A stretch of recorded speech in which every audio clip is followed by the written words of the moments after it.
거룩하신 하나님, 연약한 종입니다. 성령 하나님께서 이 시간 도우셔서 아버지 하나님께서 우리의 마음 가운데 새겨주시고 들려주시고자 하는 말씀을 잘 대언할 수 있도록 도우시기 원합니다. 시종을 주께 의탁드리옵고 예수님 이름으로 기도하옵나이다. 아멘. 한 짧게 5분 정도 그곳에서 하나님께서 저희들을 통해서 아내와 함께 왔는데요. 이루어 가신 일들, 제가 선교 보고를 짧게 하고 그리고 오늘 하나님께서 주시는 말씀을 함께 듣도록 하겠습니다.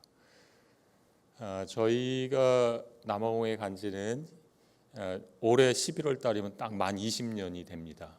가서 4년 동안은 하나님께서 그곳에 있는 신학대학원에서 공부할 기회를 주셨고, 그리고 16년째 전임 선교사로 그곳에서 섬겨 왔습니다. 16년 동안 여러 가지 일들을 경험하게 하셨는데 그 중에 한 가지 선교 보고를 드리면서 기도 제목도 좀 나누려고 합니다.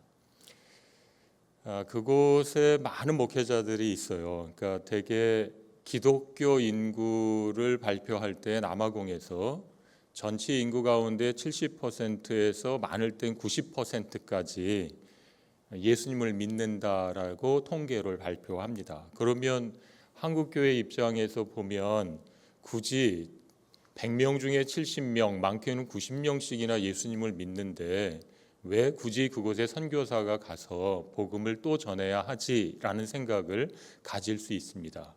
근데 현지에 가서 보니까 좀 쉽게 말씀을 드리면, 제가 어렸을 때 예수 만나기 전에 제가 제일 먼저 가족 중에 믿었어요. 근데 어머니가 절에 다니시고 굉장히 불공을 열심히 들이셨어요. 나중에 60이 돼서 예수를 믿고 주님의 품으로 가셨는데, 그때 제가 초등학교에 가면, 그땐 국민학교죠, 가가지고 가끔씩 종교란에다가 저희 종교를 쓰는데 저는 절에 가본 적이 없습니다. 그런데 어머니가 절에 가시니까 거기에 불교라고 항상 썼어요. 근데 가서 보니까 남아공의 현실이 그래요.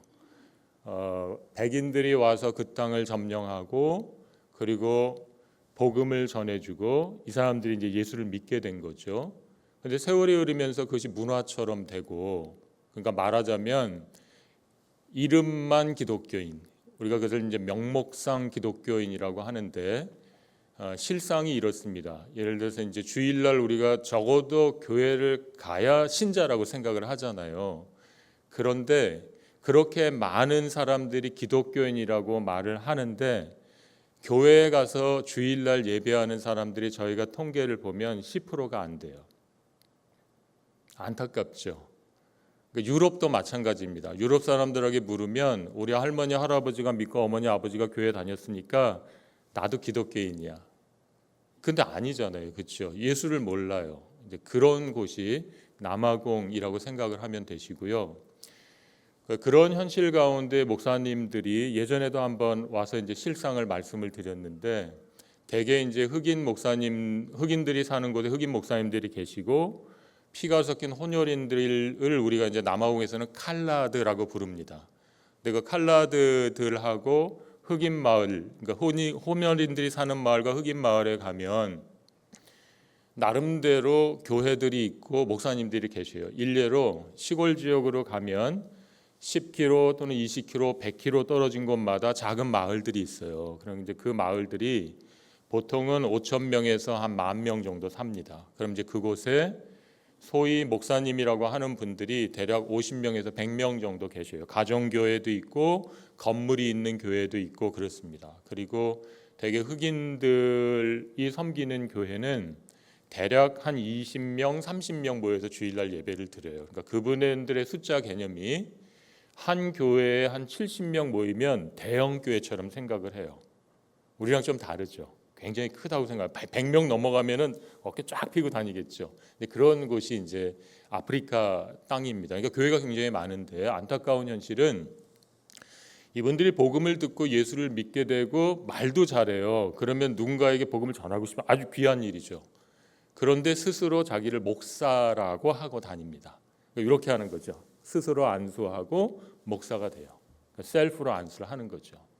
그런 목사님들이 남아공 땅에 제가 아까 말씀드린 대로 흑인들하고 유색인들 기준으로 할 때 한 90% 정도 됩니다. 그러니까 목사님들이 100분 계시면은 90명은 저희들처럼 신학교에 가서 성경을 제대로 배워서 성도님들에게 말씀을 전하는 이제 이런 사람들이 얼마 되지 않는 거죠. 한 100명 중에 10명 정도는 그런 기회를 갖고, 그렇지 못한 사람들은 이제 성경을 제대로 배워서 말씀을 준비하고 성도님들에게 주일날이든 또 모였을 때 말씀을 전하도록 훈련이 되지 않은 거죠. 그래서 이제 그런 분들을 위해서 제가 있는 곳에서는 좀 준비된 선교사들이 이 목회자 훈련 사역이라는 걸 합니다. 그래서 제가 16년째 이 사역을 하면서 하나님의 은혜 가운데 현지의 동역자들은 하나님께서 15명 정도 강사들이죠 세워주셨고, 그동안 한 16년 지나는 동안에 이제 2년 과정으로 저희들이 교재가 있어요. 그래서 그 교재를 영어로 가르쳐 드리고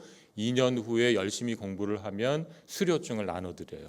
그렇게 해서 졸업한 분들이 여러분들의 기도 가운데 한 500명 정도 졸업을 했고요, 목사님들이.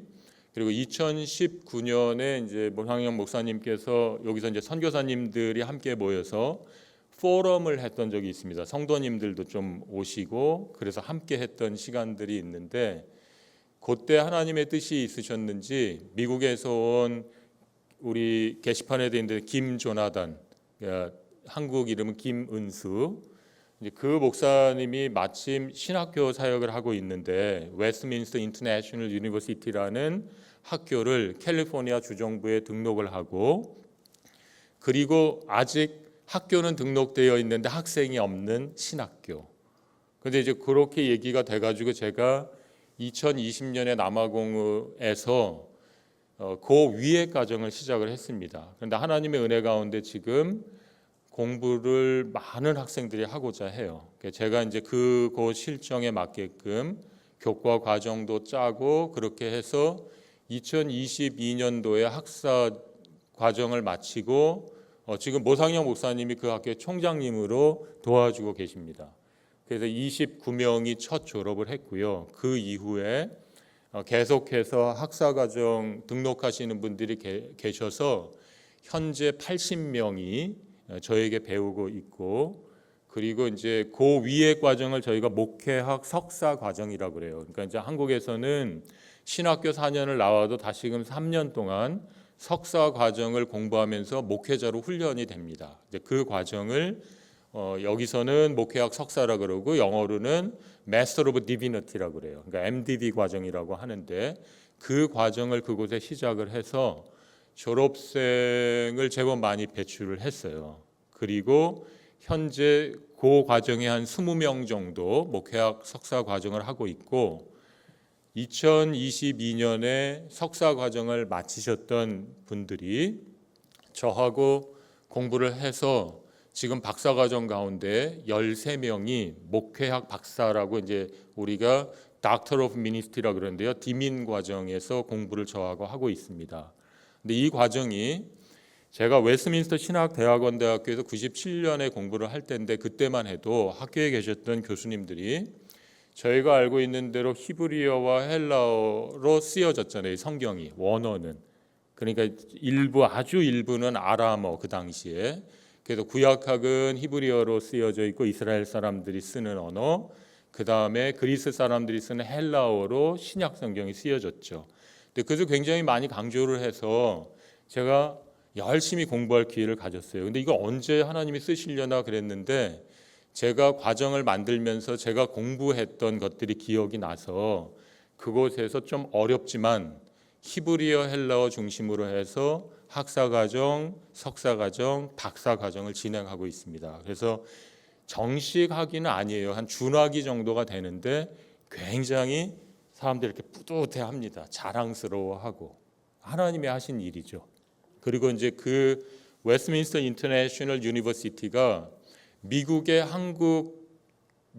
설립된 한국 교회들이 있죠. 한 200여 교회가 모여서 이루어진 교단이 그곳에 있습니다. 대부분 우리 총신, 합동 출신의 목사님들이 모여서 이루어진 교단인데 저희가 월드 프레스비테리언 처치라 그래요. 이 말씀을 왜 드리냐면 지금 저희가 이렇게 해서 웨스트민스터 인터내셔널 유니버시티를 하는데 그 학교가 그 교단의 인준 신학교입니다. 다시 말하면 이 학교를 졸업하면 미국에 있는 교단에서 안수를 받을 수 있는 거예요.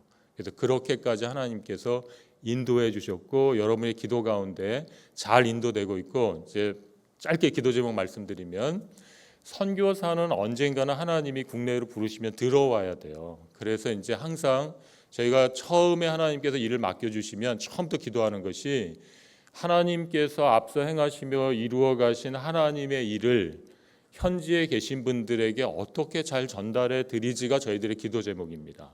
아까 말씀드렸던 500명 졸업했다는 2년 과정은 수년 전에 하나님의 은혜 가운데 현지인들에게 우리가 이양한다 그러거든요. 현지인들의 손에 잘 넘겨드렸어요. 그래서 그 과정은 제가 없는 상황에서도 신학교가 운영될 수 있는 상황까지 왔고요. 미국하고 관련해서 지금 제가 섬기고 있는 웨스트민스터 인터내셔널 유니버시티, 저희가 이제 짧게 WIU라고 그러는데 그 학교는 지금 이제 제가 한 단계 한 단계씩 현지인들에게 넘기는 작업을 하고 있습니다. 애초에 제가 수준을 높이 잡아놔가지고 강사들을 세우는데 시간이 걸려요. 제가 아까 말씀드린 대로 히브리어 헬라어를 제대로 하지 않으면 졸업을 안 시킵니다. 그러니까 시간도 많이 걸리고 또 강사들을 훈련해가지고 교수진으로 강사진으로 세우는 것도 시간이 걸립니다. 그래서 지금 박사과정에 13명 제가 섬기고 있는 분들이 앞으로 교수진으로 제가 염두에 두고 기도하면서, 그분들은 몰라요. 자기들이 교수가 될지 안 될지. 근데 제가 여하튼 기도하면서 하나님께서 그렇게 인도하시기를 바라면서, 어쩌다 보니까 제가 1967년생인데 올해 한국 나이로 60이 됐고요. 믿어지나요? 내년이면 만 60이 돼요. 그러다 보니까 선교지에 있다 보니까 보통 한 만 65세 되면 은퇴를 준비하더라고요. 그리고 이제 한 70세까지 저희가 섬길 수 있는데 65세 이후에 5년 정도는 사역을 이양하는 작업들을 합니다.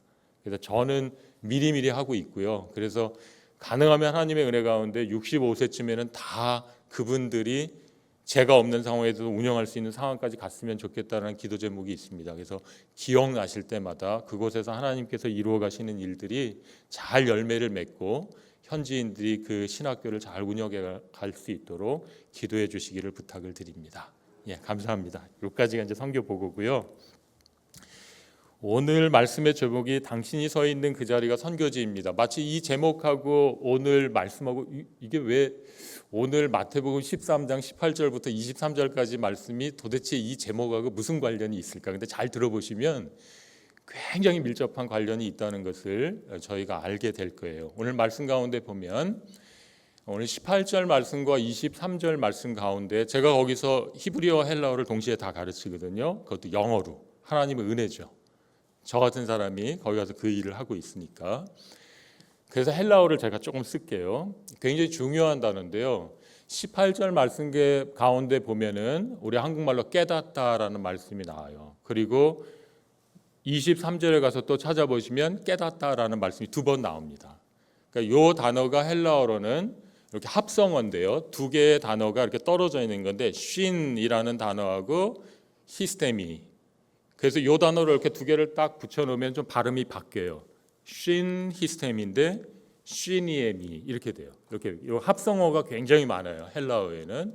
그리고 이 단어가 합쳐지면서 새로운 의미를 자꾸 만들어내요. 그게 헬라어입니다. 근데 그 의미가 뭐냐면 영어로 하면은 put facts together. 그러니까 사실들을 모아놓는다는 거예요.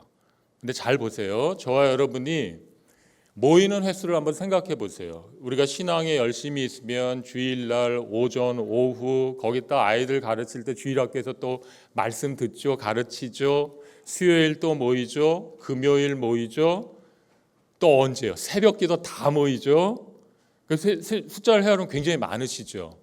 근데 때로는 내가 이걸 다 나가야 되라는 생각을 어쩌면 할지도 모르겠습니다. 그런데 오늘 말씀을 잘 비춰보면 깨달음이라는 것은 제가 이제 쉬니엠이라는 단어를 쓴다 그랬는데 깨달음이라는 것은 하나님의 말씀을 지속적으로 들어가는 가운데 이 안에서 일어나는 거예요. 누구에 의해서요? 우리 안에 찾아오신 내주하시는 성령님께서 그 일을 하세요. 이건 우리가 할 수 있는 일이 아니고, 근데 우리가 할 수 있는 일은 뭐냐면 예배의 자리를 사모하고, 그렇죠? 여기 말씀을 전하시는 목사님을 통해서 말씀을 계속 들으시잖아요.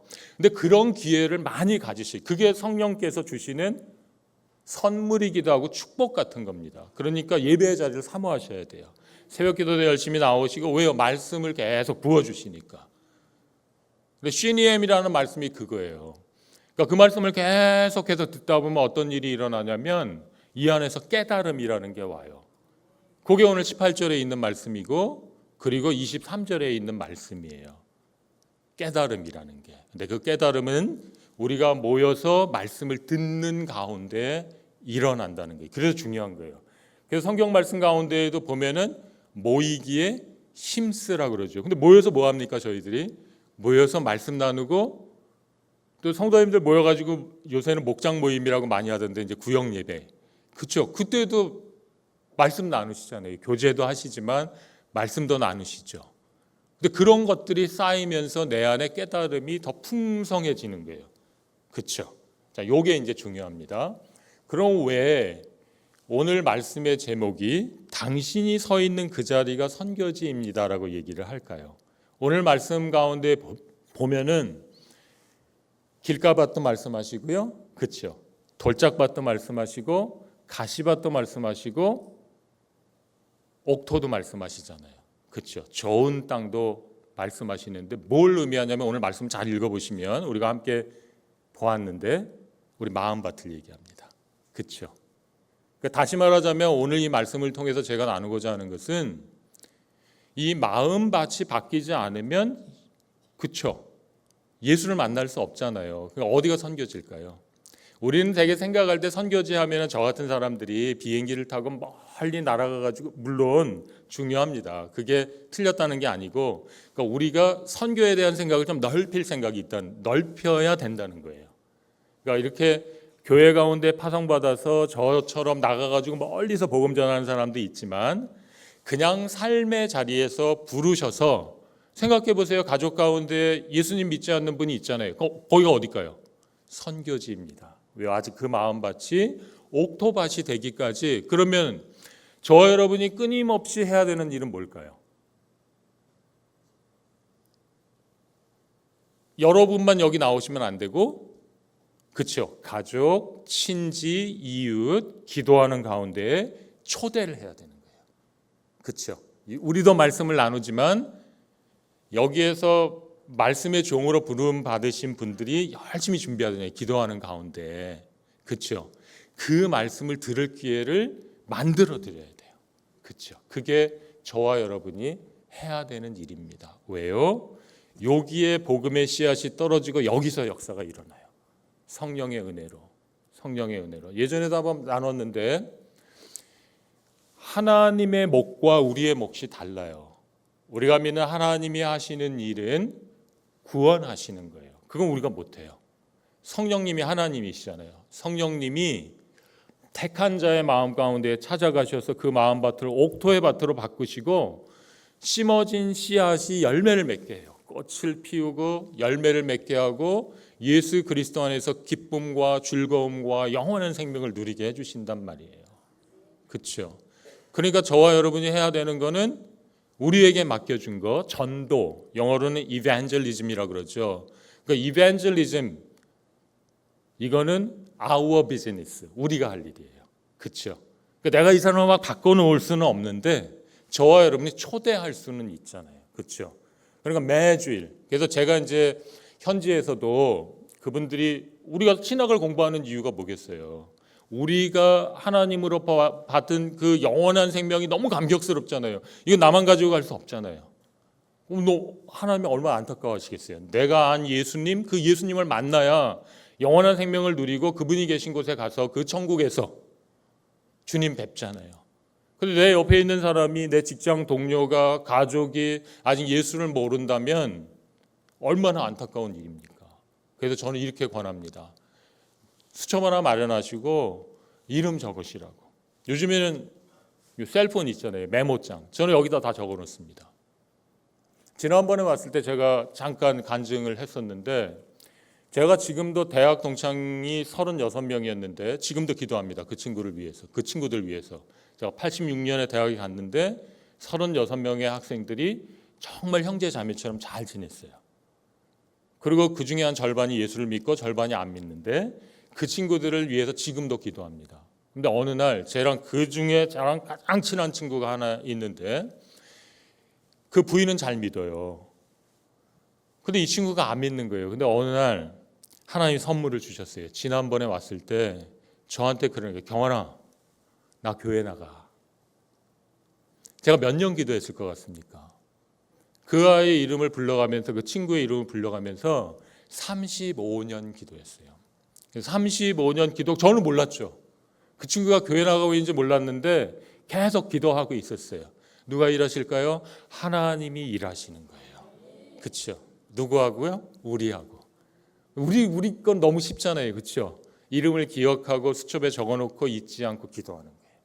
그럼 하나님이 일하실 때 내가 그 일에 동참하지 않으면 그 기쁨을 못 누리죠. 그렇죠?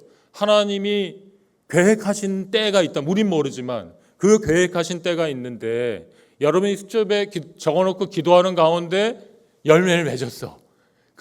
같이 한 거잖아요. 그렇죠? 그게 동역입니다.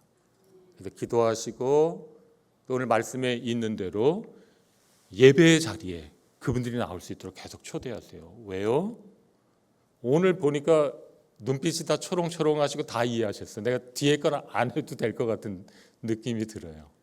그렇죠? 초대하는 게 그렇게 중요합니다. 초대하셔야 생명이 살아납니다. 제가 말씀드린 대로 옛날 방식의 선교를 생각해 보면 제가 아프리카에 있잖아요. 그러면 유럽에 있는 나라들이 힘이 강했을 때 이 사람들이 땅을 점령해 들어가죠. 영국이 차지한 땅들이 있고 프랑스가, 독일이, 또 스페인은 남미로 갔잖아요. 그래서 이 사람들이 와가지고 그 땅을 점령하고 동시에 선교사님들하고 같이 들어왔어요. 그러니까 선교의 개념이 사실은 조금 잘못되어 있습니다. 왜곡되어 있는 거예요. 우리가 생각할 때 선교지 그러면은 땅을 점령하는 것, 영역을 넓혀가는 것, 이런 생각을 하기 쉽잖아요. 근데 그렇지 않다는 거예요. 제가 한번 읽어드려 볼게요. 이렇게 정리를 되게 합니다. 진짜 선교지는 어디입니까? 그것은 지리적 장소가 아닙니다. 아까 말씀드린 대로 인간의 마음밭입니다. 왜 마음이 바뀌지 않으면 구원이 일어나지 않아요. 그래서 오늘 말씀 가운데에도 이 마음밭을 얘기하고 있는 거예요. 저 여러분 어떤 밭입니까? 만약 저 여러분이 그 은혜에 감동하고 또 감사하는 마음이 넘치면 옥토죠. 그 옥토의 밭으로 바뀌어 있는 분이라면 어떤 일을 하기 시작할까요?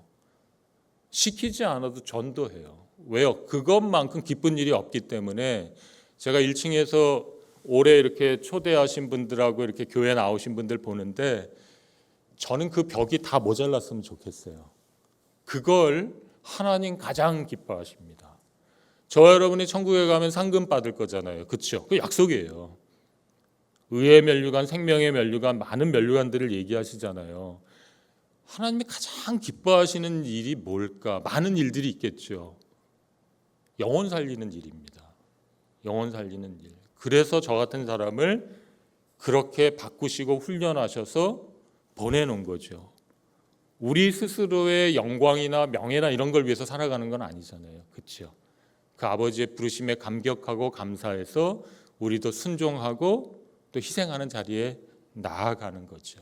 그래서 그 일이 오늘 함께 모인 우리 목포주안교회 모든 성도님들 한 분 한 분이 그렇게 귀하게 쓰임 받을 수 있기를 주님의 이름으로 부탁을 드립니다.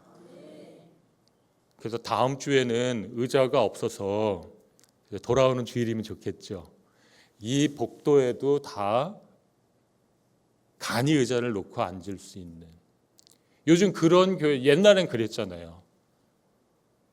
옛날엔 그랬단 말이에요. 근데 어느 순간 우리가 그렇게 안주하고 있단 말이에요. 주님이 안타까워하세요. 그렇죠? 우리가 영혼을 위해서 눈물을 흘려야 돼. 그게 기쁨입니다. 영혼을 위해 눈물을 흘리셔야 됩니다. 왜? 우리를 어부로 부르셨으니까요. 그렇죠? 잃어버린 영혼들을 낚아가지고 주님 앞으로 모셔와야 되고 여기에서 말씀을 들을 기회를 드려야 돼요. 왜요? 깨달음이라는 것은 말씀을 자꾸 듣는 가운데 오는 거예요. 그래서 로마서 10장 17절 말씀 가운데 보면 우리가 믿음을 가지고 있잖아요. 그죠? 믿음이 있다는 것은 성령이 도우셔서 우리가 그냥 돌짝밭 치고 가시밭 치고 막 이랬잖아요. 그렇죠? 길가밭 치고. 근데 그 마음밭을 바꾸셔서 우리를 옥토되게 해주시고, 그렇죠? 거기서 열매 맺게 해주셨단 말이에요. 그 일을 합시다. 전도도 하고 또 그 잊지 말고, 제가 한 가지 부탁드렸죠. 메모장에다가 이름을 적으세요. 다 믿으십니까? 가족들 생각해 보세요. 다 믿나? 부모님부터 해서 다 한번 헤아려 보세요. 내 친구들, 나하고 학교 같이 다녔던 사람들, 직장에 갔는데 직장에 있는 사람들 자꾸 헤아려 보셔야 됩니다. 그렇죠? 잊어버리고 살면 안 돼요. 헤아려 보시고 그 이름을 적으세요. 이름을 적으면 기도하게 돼요. 제가 여기에 이 다 적어놓고 하거든요. 이게 작아가지고 이게 다 보여드릴 수 있나 본데 여기다 이렇게 다 적어가지고 이름을 쭉 적어가지고 잊지 않고 계속 이름 불러가면서 기도합니다. 그 일이 하나님이 기뻐하시는 일이고 하나님의 일에 동참하는 거예요. 쉽잖아요. 그렇죠? 어렵지 않습니다. 쉽게 우리가 하나님의 일에 동참할 수 있습니다. 그래서 제가 아까 로마서 10장 17절 말씀 드렸는데 그 믿음이라는 것은 무엇으로부터 오냐면 제가 말씀의 자리를 사모하는 게 중요하다 그랬잖아요. 한번 기억해 봅시다. 누가 그 말씀 같이 찾아보세요. 굉장히 중요한 말씀이니까 로마서 10장 17절 말씀 저하고 같이 한번 보면 좋겠습니다. 왜 이게 중요한지 예배 자리에 나오는 것이 10장 17절 말씀 가운데 보면 저희 잘 아는 말씀이에요. 제가 봉독해 올립니다. 로마서 10장 17절입니다. 그러므로 믿음은 들음에서 나며 들음은 그리스도의 말씀으로 말미암았느니라. 중요해서 한 번 더 제가 읽습니다. 그러므로 믿음은 들음에서 나며 들음은 그리스도의 말씀으로 말미암았느니라. 자, 생각해 보세요. 우리가 가지고 있는 이 믿음, 성령님이 허락해 주신 이 믿음은 듣는 가운데 생긴 거예요. 이 말씀이 오늘 주신 본문 마태복음 13장하고 아주 밀접한 관련이 있는 겁니다. 그렇죠? 그래야 예배 자리에 자꾸 나오셔야 그 말씀을 계속해서 듣게 되고 이 밭이 처음에는 길가밭이잖아요. 누구나. 그렇죠? 길가밭이었다가 조금 더 나아지면 돌짝밭으로 갔다가 좀 더 나아지면 가시밭으로 갔다가 성령 은혜가 넘치면 옥토가 돼요. 그럼 옥토가 되면 뭘 해요? 전도. 그거 잊지 마세요. 전도. 그렇죠? 전도. 자, 그게 굉장히 중요합니다. 자, 그래서 디모데후서 4장 2절 말씀 가운데 이런 말씀이 있어요. 저희 잘 아는 말씀이에요. 제가 봉독해 올릴게요. 너는 말씀을 전파하라. 때를 얻든지 못 얻든지 항상 힘쓰라. 가끔 힘쓰라가 아니에요. 항상 힘쓰라. 그렇죠? 어떻게 하라고요? 모이기에 힘쓰라. 모여서 뭐 합니까, 여러분? 우리가 믿는 성부, 성자, 성령 하나님을 예배하는 거죠. 그리고 함께 그분이 우리 마음 가운데 부어주시는 말씀을 듣는 겁니다. 그러는 가운데 우리의 믿음도 성장하고 그러면서 열정도 생기고 하나님은 늘 일하시거든요. 그분의 일에 우리가 동참해요. 좀 쉽게 얘기하면 숟가락 하나 이렇게 딱 얹는 거예요. 그렇죠? 그리고 천국에서 단치가 벌어질 때마다 함께 기뻐할 수 있는 겁니다. 이렇게 좋은 일이 어디 있어요? 그렇죠? 세상에 그 무엇을 주어도 사실은 교회 가운데 잃어버린 영혼들이 매주일 한 사람 한 사람 돌아오는 것만큼 기쁜 일이 어디에 있겠습니까? 그렇죠, 여러분? 이 목포에 몇 분이 사시나요? 한 몇십만 명이 살잖아요. 그렇죠? 그러니까 하나님 기다리고 있습니다. 우리가 그 일에 동참하기를. 계속 초대합시다. 계속 초대해서 이분들이 또 저와 여러분처럼 하나님의 동참하는 사람들로 세워져 가기를 간절히 소망해 봅니다. 자, 그래서 말씀 가운데 보면 또 이런 말씀도 주셔요. 히브리서 10장 25절 말씀도 잘 기억하시죠? 모이기에 힘쓰라. 이 말씀은 딱 그 말씀이에요. 모이기에 힘쓰라. 지금처럼요. 여기 계신 분들한테는 사실 제가 그런 말을 안 드려도 될 거예요. 수요 예배 나오셔서 예배를 드릴 정도니까. 그렇죠? 그런데 주일만 사정이 있어가지고 왔다 가시는 분, 바빠서 그럴 수도 있죠. 근데 그분들이 자꾸 말씀의 자리를 사모할 수 있도록 격려하셔야 돼요. 목장이나 구역 모임을 가지면 자꾸 격려하셔야 돼요. 같이 손잡고 집 앞에라도 가셔서 새벽기도 모시고 오고, 그러는 가운데 그분에게 여러분들이 선물 주는 거예요. 복을 주시는 거예요. 그렇죠? 예배의 자리를 자꾸 사모할 수 있도록 격려하셔야 됩니다. 말씀에 나오잖아요. 그렇죠? 모이기에 힘쓰라. 이게 중요하니까 초대교회 성도들이 어떻게 했는지 저희가 기억을 하잖아요. 사도행전 2장과 4장, 특별히 2장 말씀 가운데 2장 46절에 이렇게 기록되어 있어요. 날마다, 기억하세요? 우린 날마다 안 할 수도 있잖아요. 근데 그 당시 초대교회 성도님들은 말씀의 기록에 날마다 마음을 같이하여 성전에 모이기를 힘쓰고, 그렇죠? 가끔이 아니에요. 날마다. 그거 거기다 의문부호를 달 필요가 없어요. 왜 주일도 모이고, 주일 모였으면 됐지, 수요일 또 모이고, 금요일 또 모이고, 그것도 모자라서 새벽기도 또 나오고, 그렇죠? 또 구역 예배도 하고. 근데 여러분에게 하나님이 복 주시기 위해서 그렇죠? 예배의 자리죠. 그 자리에 자꾸 나오라고 초대하시는 거예요. 왜요? 선물 주고 싶어서 그러시는 거예요. 선물. 그 자리로부터 자꾸 멀어지지 마시고 가까이 오셔야 됩니다. 나 혼자 올 게 아니고 같이 오셔야 돼요. 그렇죠? 그게 우리가 할 일이에요. 말씀은 목사님들이 준비하시니까 특히 담임 목사님께 맡겨 놓으시고, 그리고 여러분과 저는 아직 믿지 않는 사람들 또는 예수 믿다가 좀 실망하신 분들이 많잖아요. 요즘에 그분들이 다시금 나올 수 있도록 기도하고, 적으셔야 된다니까요. 적어 놓으셔야 생각을 한 번이라도 더 합니다. 안 그러면 잘 안 해요. 그렇죠? 우리가 기도한다 그러면서 사람들 이름을 못 외워. 그럼 사실은 기도한다 그러는 게 부끄러운 거죠. 그렇죠?